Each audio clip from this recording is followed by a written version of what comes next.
ஓம் சாய்ராம். ஜெய் சாய்ராம். என் அன்பு குழந்தையே, நீ அனுபவித்த துன்பங்கள் எல்லாமே முடிவுக்கு வரப்போகின்றது. எப்படி சரியாக போகிறது என்று மலைக்கும் விஷயங்கள் எல்லாம் ஒன்றும் இல்லை என்னும் அளவிற்கு மாயமாக மறைந்து போகப் போகின்றது. நீ கவலையை கொள்ளாதே. இந்த நிலை எல்லாம் கூடிய விரைவாகவே மாறப்போகின்றது. எப்படி வேண்டுமானாலும் வாழலாம் என்பது வாழ்க்கை கிடையாது. இப்படிதான் நீ வாழ வேண்டும் என்று வாழ்வதற்கு பெயர்தான் உன்னுடைய வாழ்க்கை. வாழ்வில் நீ வெற்றி பெற வேண்டுமானால் பயனில்லாதவற்றையெல்லாம் பேசி பொழுதை வீணாக்காதே. பயனுள்ளதை பேசு. மௌனமாக இருக்க நீ பழகிக்கொள். தேவையில்லாத விஷயங்களெல்லாம் உன்னை நீ நுழைத்து கொள்ளாதே. வாழ்வில் எவ்வளவு முன்னேற நினைக்கின்றமோ அந்த அளவிற்கு பல அர்த்தமற்ற பேச்சுக்களை நீ சகித்து கொண்டுதான் ஆக வேண்டும். வாழ்க்கையில் நீ மகிழ்ச்சியாக இருக்க என்ன செய்ய வேண்டும் என்று யோசிக்க வேண்டுமே தவிர அடுத்தவர்கள் என்ன செய்கிறார்கள் என்று நீ பார்க்கக்கூடாது. என் வார்த்தைகள் உனக்கு பிடிக்கும் என்று நம்புகிறேன். என் வார்த்தைகள் மீது உனக்கு நம்பிக்கை இருக்கும் என்று நம்புகிறேன்.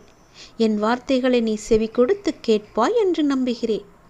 என்னுடைய வார்த்தைகளை நீ செயல்படுத்துவாய் என்று நம்புகிறேன்.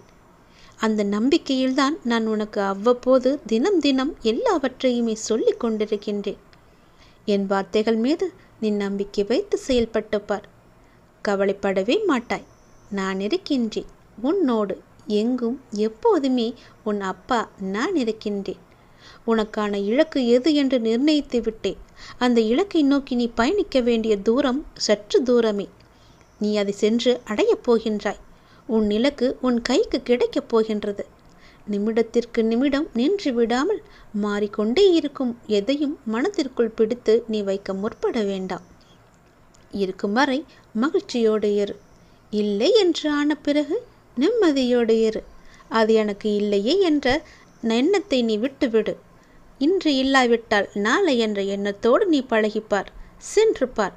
உன் வாழ்க்கை சந்தோஷமாக இருக்கும். உன் வீட்டில் மங்களகரமான நிகழ்வுகள் எல்லாம் நடக்க பெறும் நேரம் வந்துவிட்டது. நீ முயற்சி செய். வெற்றி கிடைக்கும். இந்த அப்பாவின் ஆசையோடு நீ கேட்டது கிடைக்கும். நீ நினைத்தது நடக்கும்.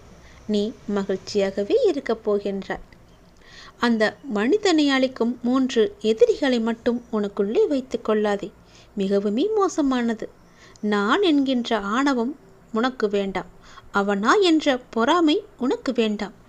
எனக்கு என்கின்ற பேராசையும் உனக்கு வேண்டாம். இந்த 3 குணங்களுமே மனிதனை நிம்மதியாக வாழ விடாது.